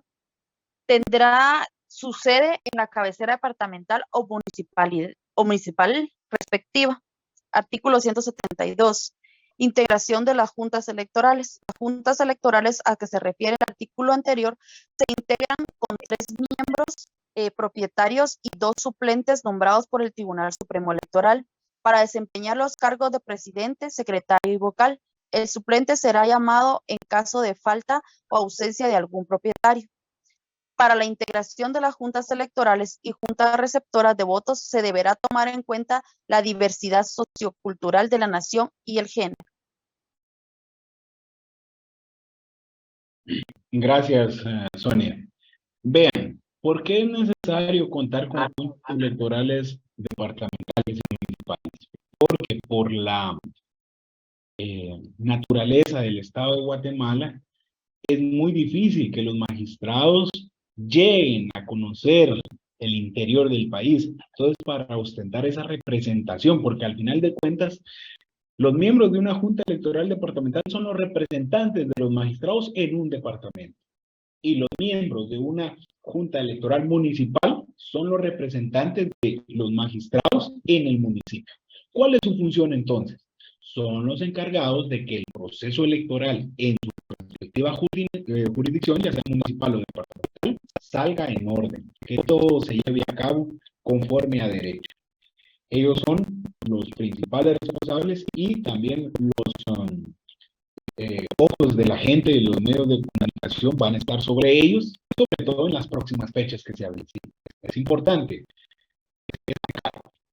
Vemos que tanto las juntas electorales departamentales como las municipales se integran con 3 miembros, titulares y 2 suplentes. ¿Cuáles son los puestos? Presidente, secretario y vocal. Y los suplentes van a, valga la redundancia, suplir o representar al titular en caso de ausencia. Cuando decimos que una junta electoral departamental y municipal es temporal, es porque solamente van a durar esas funciones durante el ejercicio electoral o el proceso electoral como tal. Por eso es que establece que el artículo 173 que van a quedar automáticamente disueltas concluido el proceso electoral. Es casi igual que un comité cívico, para que ustedes se figuren. No es necesario que haya una resolución, un acuerdo o nada por el estilo, sino que se entenderá que van a quedar disueltas automáticamente, una vez concluido el proceso electoral. ¿Cuáles son los requisitos o calidades que deben cumplir los miembros de las juntas electorales? Por favor, Sonia, tan amable. Artículo 174 de las departamentales y de las juntas electorales municipales se requiere: A, hallarse en el ejercicio de sus derechos de ciudadano; B, radicar en el municipio correspondiente; C, ser alfabeto; y D, no desempeñar cargo directivo alguno en organizaciones políticas.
¿Qué tal, compañeros? Ya estoy de vuelta con las disculpas del caso. Tuve un problema con mi ordenador y parece ya no conoce el tema del jefe de la red, pero ya estoy por acá con ustedes en mi dispositivo móvil. La agradezco que alguien está haciendo el pendiente había alguien con información que me aconteció y también cuando llegué el link con la asistencia que todos ustedes puedan inscribir con la asistencia de alguien. Vamos a continuar con nuestra clase. El tema que era el desempeño de la Cámara de Ministros de la Junta Electoral Municipal y Departamental. Michael, creo que era el que me estaba dando la lectura y bastante amable.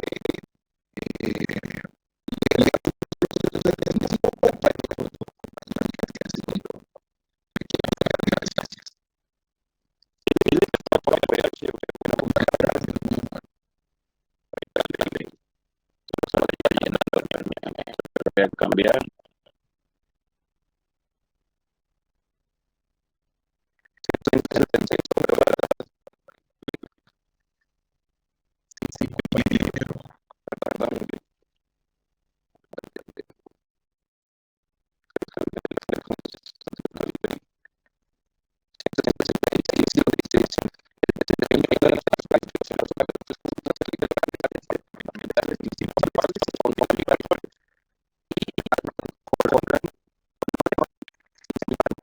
El Supremo Electoral podrá disponer el otorgamiento de viáticos y gastos de representación para los miembros de aquellos. Los miembros de dichas juntas gozarán de las inmunidades que corresponden a los alcaldes municipales. Los empleadores deberán de conceder a sus trabajadores los permisos necesarios para que puedan desempeñar sus funciones como miembros de las juntas, debiendo pagarles los salarios respectivos por el tiempo que ocupen sus cargos.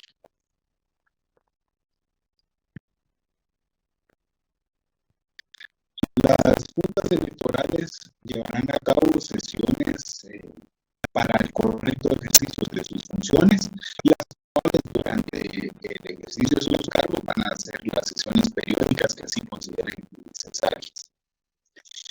Por favor, Michael, apóyame con la lectura del artículo 177, que aquí vamos a entender exclusivamente cuáles son las atribuciones de las juntas electorales departamentales. Es decir, que existen 22 juntas electorales departamentales en todo el país. ¿Cuáles son esas funciones?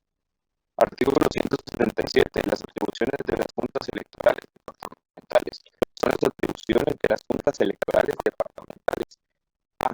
Instalar las juntas electorales municipales y dar posesión a sus miembros. B. Entregar las juntas electorales municipales los materiales y documentación que deberán utilizar en el proceso electoral. C.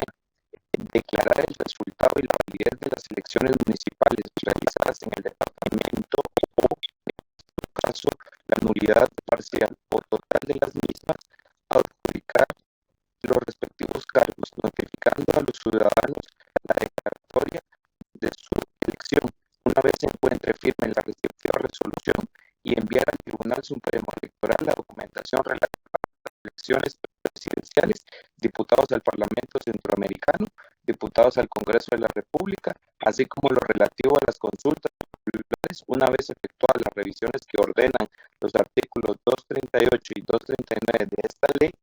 Los resultados de la respectiva resolución no podrán ser modificados o alterados por autoridad electoral alguna sin que se llevare a cabo el debido proceso regulado por la presente ley. En la Junta Electoral Departamental como órgano electoral competente y como la presencia de los fiscales departamentales de las organizaciones políticas. D. Recibir la documentación y materiales electorales que le entreguen las juntas electorales municipales y totalizar los resultados provisionales de las votaciones realizadas en el departamento, utilizando para ello exclusivamente los documentos recibidos de las juntas electorales municipales. E. Cuidar la documentación y materiales electorales recibidos de las juntas electorales municipales y enviarlos al Tribunal Supremo Electoral dentro de los 3 días siguientes a su recepción. F. Entregar por escrito a cada uno de los fiscales de los partidos políticos y comités cívicos electorales los resultados de las votaciones, debiendo además publicar inmediatamente los mismos. Atender debidamente las sugerencias y propuestas de los fiscales, consignándolas en el acta respectiva. H. Velar por el cumplimiento de esta ley y todas las disposiciones relativas al proceso electoral. Y las demás funciones que le encomiende la ley, su reglamento o Tribunal Supremo Electoral.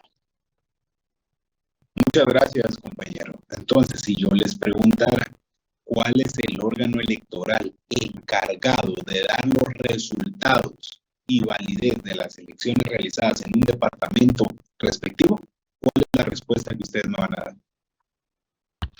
Las juntas electorales departamentales o municipales. O es A o es B, o es azul o es blanco. No se pueden los dos. Ahí usted iba también, pero me dice electorales departamentales o municipales. Entonces, si yo le preguntara cuáles son, con cuáles de estas se quedan. No, las municipales. Electorales departamentales. Municipal. Departamental. No, no es lotería, compañeros, no es bingo, no es apuesta ahí la que ustedes quieran. Lo acabamos de leer, artículo 177, literal C. Va, ojo, está bien. Para hacer ejercicio está bien. En el examen no me vayan a estar contestando así porque la respuesta la van a tener mal. ¿Quiénes son los encargados de dar los resultados y la vigencia o confirmar la autenticidad de unas elecciones en un departamento específico? La Junta Electoral Departamental. Las juntas electorales municipales no es esa su misión, su función no es dar a conocer los resultados en un departamento. La función o la misión, las atribuciones de las juntas electorales municipales son otras, están contenidas en el artículo 178. ¿Cuáles son? Le pido favor a José Alemán que me apoye con la lectura del artículo 178. Buen día. 178. De las atribuciones de las juntas electorales municipales. Son atribuciones de las juntas electorales municipales. A. Actuar de conformidad con la ley en la preparación, desarrollo y vigilancia del proceso electoral en su jurisdicción. B. Nombrar, juramentar y dar posesión a los miembros de las juntas receptoras de voto. C. Dar posesión de sus cargos a los fiscales de los partidos políticos y de los comités cívicos electorales. D. Señalar los lugares de votación, los cuales deberán reunir las condiciones indispensables, debiendo publicarse su ubicación en forma anticipada por los medios adecuados. E. Entregar a los presidentes de las juntas receptoras de votos los materiales y documentación necesarios para el desarrollo de sus funciones en el proceso electoral. F.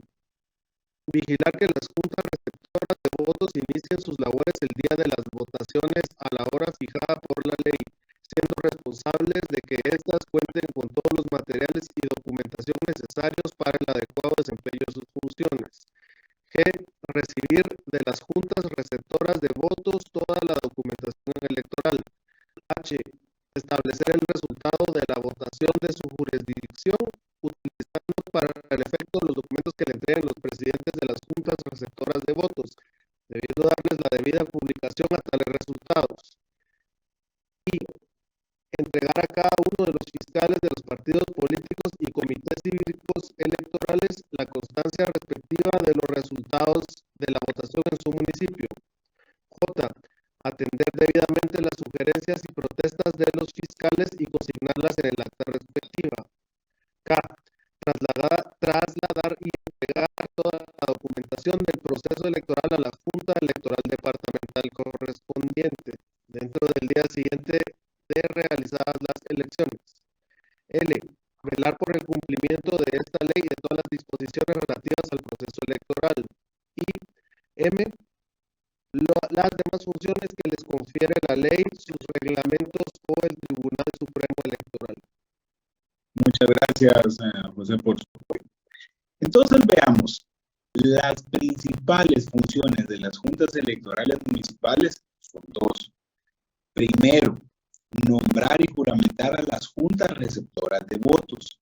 Y dos, entregarles a las mismas todos los insumos y documentación necesaria para que estas últimas ejerzan sus funciones en el proceso electoral para el cual fueron juramentadas. Por último, vamos a ver entonces cuáles son las funciones de las juntas receptoras de votos. Lo importante de esto es que, por así decirlo y de manera coloquial, para que ustedes me entiendan, las juntas receptoras de votos son las que hacen el trabajo pesado, por así decirlo. Son las personas que a usted y a mí nos van a atender en nuestra mesa según nos toque dónde votar, y están conformadas por 3 miembros, ahorita vamos a ver cuáles son, y son las que tienen a cargo ubicarnos dentro del padrón electoral, proporcionarnos las papeletas y luego registrar que nosotros hayamos votado como tal. Pero el ente coordinador de las juntas receptoras de votos son las juntas electorales municipales en cada uno de sus municipios. Y el órgano fiscalizador de las juntas electorales municipales es la Junta Electoral Departamental de ese departamento. Pero la función de la Junta Electoral Departamental por excelencia es dar a conocer los resultados de las votaciones en ese departamento, única y exclusivamente. Ven ustedes cómo hay una jerarquía, cómo vamos de menor a mayor o viceversa, de mayor a menor, y cuál es la función de cada una de ellas. Importante, plazo para integrar las juntas electorales departamentales y municipales. Por lo menos con 3 meses de anticipación las departamentales y 2 meses de antelación las municipales, a la fecha en que se deben realizar las elecciones, es decir, el 25 de julio. Por lo menos el 25 de abril ya tuvieron que estar conformadas las juntas electorales municipales y el 25 de marzo, a más tardar, las departamentales. Pero yo tengo conocimiento que sí se fueron conformando con un poco más de anticipación. Veamos por último las juntas receptoras de votos. Era lo que yo les decía.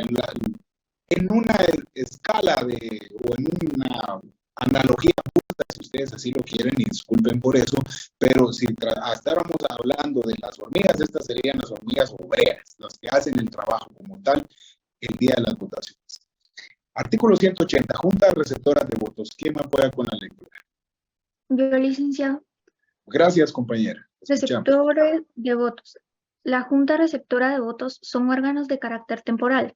Tendrán a su cargo y serán responsables de la recepción, escrutinio y cómputo de los votos que le corresponda recibir en el proceso electoral. Solo una pausa.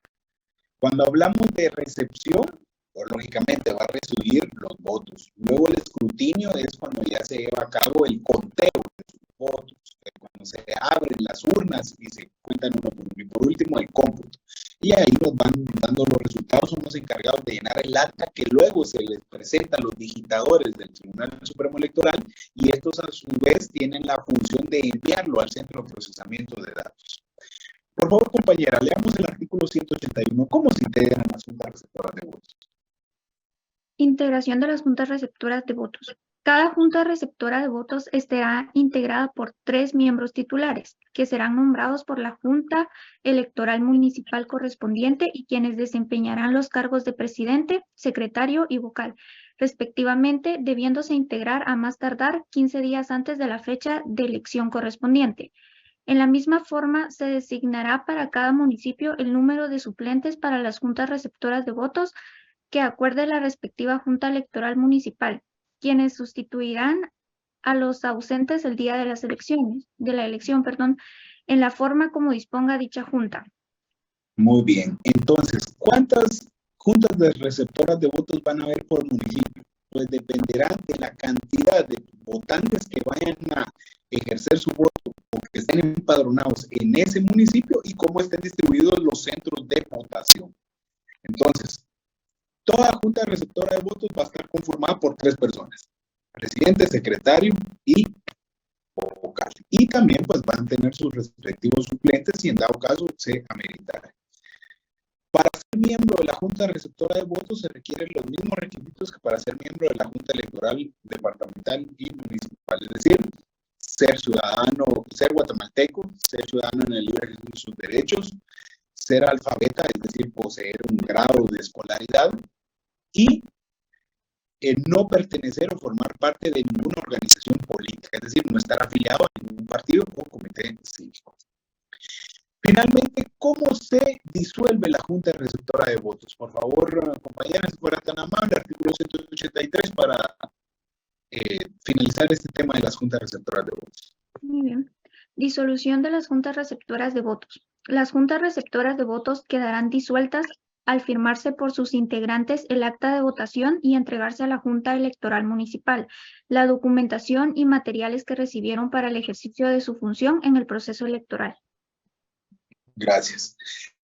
Ya conocimos a grandes rasgos pues, cuáles son las funciones principales de las juntas receptoras de votos, pero el artículo 186 nos da un listado y un desplegado de cada una de estas atribuciones. Si fuera tan amable de darle lectura a este artículo. Del desempeño del cargo.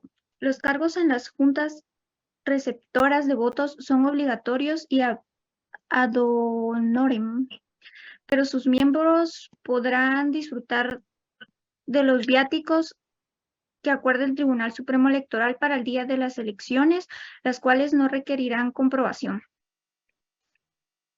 Gracias. El artículo 186, por favor, ya para finalizar. Muy bien. Atribuciones y obligaciones de las juntas receptoras de votos. Las juntas receptoras de votos tienen las siguientes atribuciones y obligaciones. A. Abrir y cerrar la votación de acuerdo con la ley y demás disposiciones aplicables. B. Revisar los materiales y documentos electorales. C. Respetar y hacer que se respete la secretividad del voto. D. Identificar a cada uno de los votantes y constatar su registro en el padrón electoral. E. Vigilar que los votantes depositen sus respectivas papeletas electorales en las urnas correspondientes. F. Marcar con tinta indeleble sí, perdón, el dedo índice de la mano derecha u otro en su defecto de quien ya deposite su voto, devolviendo su identificación. G. Efectuar en presencia de los fiscales de los partidos políticos y de los comités cívicos electorales que se encuentren presentes el escrutinio y cómputo de los... Escrutinio. Escrutinio es la apertura de las urnas donde están contenidos los votos para cada cargo de elección popular. Eso es escrutinio. Siguiente, por favor. H. Elaborar las actas correspondientes en los libros registrados para tal efecto. Y hacer constatar en las actas correspondientes... Solo aclarar, hacer constar en las actas correspondientes las protestas de los fiscales. Es decir, cuando un fiscal de un partido político o un comité cívico electoral impugne un voto por determinada razón, deberá hacer constar esa protesta. De los partidos políticos y de los comités cívicos electorales. K. Depositar el saco electoral proveyéndolo de las mayores seguridades, toda la papelería usada en las elecciones, haciendo entrega del mismo al presidente de la Junta Receptora de Votos, circunstancia que se hace constar en el acta. Trasladar y entregar a la Junta Electoral Municipal el saco electoral inmediatamente de concluidas las labores de la Junta Receptora de Votos. M. Anular la papelería electoral no empleada, en presencia de los fiscales de los partidos políticos y de los comités cívicos electorales que se encuentren presentes con sello con la inscripción no usada. N. El presidente de la Junta Receptora de Votos, al terminar el escrutinio, deberá entregar copia certificada del resultado obtenido a cada uno de los fiscales de los partidos políticos y comités cívicos electorales que se encuentren presentes. Y Ñ. Las demás que le otorga a esta ley y las disposiciones correspondientes. El Tribunal Supremo Electoral deberá dictar todas las disposiciones necesarias para la correcta observancia de las atribuciones y obligaciones a las que se refiere este artículo. Muchas gracias, compañera. Un poco extenso este artículo, pero si lo analizamos...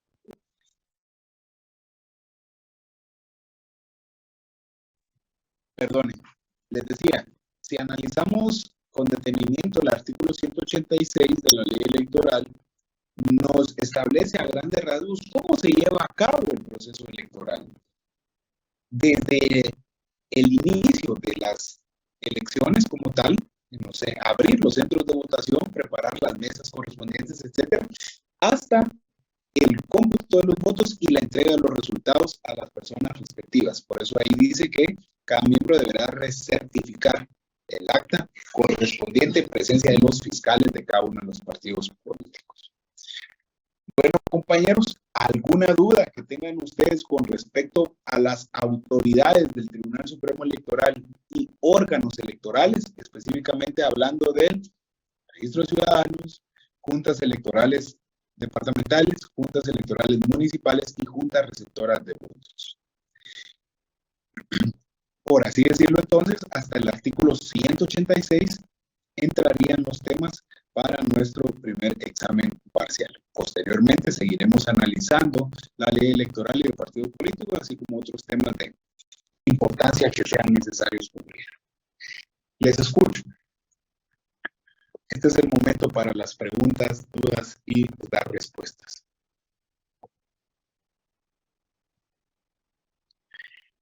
Bueno, si no hay preguntas y respuestas, voy a dar a conocer la información. Licenciado, disculpe. Perdón, yo sí tengo una pequeñísima duda. Ajá. El asunto de la representación es lo que está deteniendo o arriesgando la candidatura del señor Pineda. Cuando usted dice la representación, ¿a qué se refiere? Que están diciendo que en su acta, cuando constituyeron el partido político, tiene una falta de representación y que eso le está arriesgando la candidatura al partido completo. Gracias. Sí, aquí habría que analizar con detenimiento cada uno de estos casos y el tema de la representación que usted indica, ¿verdad? Lo importante, como le decía al compañero en un inicio, era que cumpliera con los requisitos que establece la ley y lo que llama aquí la atención es lo siguiente. El registro de ciudadanos, que era el ente encargado de fiscalizar o de revisar que las actas estuvieran bien, no, o sea, se pasó por alto a ellos y tuvo que venir un tercero que se considere afectado a indicar estos errores. Eso es lo anecdótico, pues, o lo que vale la pena también discutir. Ahora bien, ¿qué es lo que falta o lo que queda en este caso? Si se interpone el recurso de apelación de amparo correspondiente, que solo se tienen 48 horas para hacerlo, y que recuerden que en materia constitucional y sobre todo en materia electoral todos los días y horas son hábiles, vence, si no estoy mal, el día de hoy a las 17 horas. Si se interpone este recurso correspondiente, se eleva a la Corte de Constitucionalidad y ellos serán los encargados de confirmar en primer lugar el amparo provisional y en segundo declarar con lugar o no definitivamente el amparo. Y si se confirma, pues sí quedaría suspendida esta candidatura al binomio presidencial. De lo contrario, si se declara sin lugar, pues puede seguir compitiendo en este proceso electoral. Muy bien, José Alemán. Es lo que pues tengo a bien y tengo conocimiento compartirles, ¿verdad? Tampoco no quisiera externar opinión en algún tema muy específico que no tengo el conocimiento del caso en específico. ¿Algún otro compañero que quisiera compartir? ¿Alguna interrogante? Si no, tengo a bien comunicarles lo siguiente, que lo dije al inicio de clase, pero no había muchas personas conectadas, vuelvo y lo repito muy gustosamente. El próximo sábado, 27 de mayo, pues vamos a tener ahí repaso de nuestras clases y les voy a dejar un laboratorio. Laboratorio que tiene como temas todo lo que hemos visto a lo largo de estas clases y que va a servir de ejercicio para que ustedes practiquen cómo es las evaluaciones que yo realizo para el examen parcial. ¿Por qué razón? Porque el siguiente fin de semana, es decir, el 3 de junio, va a ser nuestro primer examen parcial. Sábado 3 de junio, marquen la fecha, por favor. Los temas son los vistos hasta el día de hoy. Hemos abarcado el contenido del programa y si ustedes quieren indicarlo en un parámetro de la ley electoral, pues sería del artículo 1 al 187 de la ley electoral, más los temas que vimos al inicio. Va a ser en horario de clase, va a tener un valor de 15 puntos y los otros 10 puntos restantes son 5 puntos del trabajo de los partidos políticos que ya me entregaron, que hoy vence el plazo para que alguien o alguno que estuviera algún pendiente, y 5 puntos del otro ejercicio que dejamos el día de hoy, que es el acta constitutiva de un comité cívico. Entonces hace un total de 25 puntos, que siempre se ha manejado de esta manera. Importante, ¿verdad? Yo les quería comentar esto. ¿Estamos claros con respecto a estos temas? Porque es todo cuanto compartir con ustedes el día de hoy, siempre haciéndole la observación o recordatorio a todos los compañeros que a las 11 de la mañana, 11 horas, dentro de algunos minutos, voy a conectarme nuevamente con los compañeros que forman parte del Comité Cívico Electoral para darles pues, información relacionada a ellos y a las actividades, conferencias. Ahí veo que hay unas dudas y otras fechas importantes. No se les olvide llenar el link de asistencia. Veo que Jacqueline ya lo compartió en el chat de esta reunión, pues para que ustedes les marquen la asistencia debida, y todas las dudas y preguntas correspondientes a los compañeros que forman parte del Comité Cívico Electoral, pues las vamos a dar a conocer a las 11 horas, cuando nos conectemos nuevamente. Bueno. Les agradezco a todos por su atención el día de hoy, por su participación, por estar con la atención debida y el apoyo en la lectura de los artículos y sobre todo comentar también algunos temas de coyuntura actual. Vamos a seguir viendo cómo evoluciona el proceso electoral hasta llegar a nuestras elecciones del 25 de junio y las vamos a comentar acá en clases. Les agradezco a todos los compañeros, también les dejo el espacio libre para que las personas que no pudieron ver la conferencia del día martes y el enlace radial del día jueves, también no tengan esta mañana para esa oportunidad y pueden hacer sus resúmenes correspondientes, que de cada conferencia hasta el 1 de junio, pues deberán elaborar un resumen. Ya di las especificaciones o las pocas instrucciones que de forma libre, como ustedes quieran hacerlo, no hay una cantidad o contenido específico de cada uno, es libre, opcional, y guárdenlos en su momento. Yo les voy a decir a dónde deben de enviarlos o a dónde deben de subirlos, pues para que les cuente esa participación. Les agradezco a todos, perdonen si soy muy redundante, muy reiterativo, pero hay compañeros que me hacen las mismas preguntas, entonces prefiero recapitular y darlo a conocer, pero les agradezco a todos por su atención y acompañarme como todos los sábados aquí en nuestras clases. Les agradezco, que tengan todos un buen sábado. Gracias, licenciado. Feliz tarde. Feliz tarde, licenciado.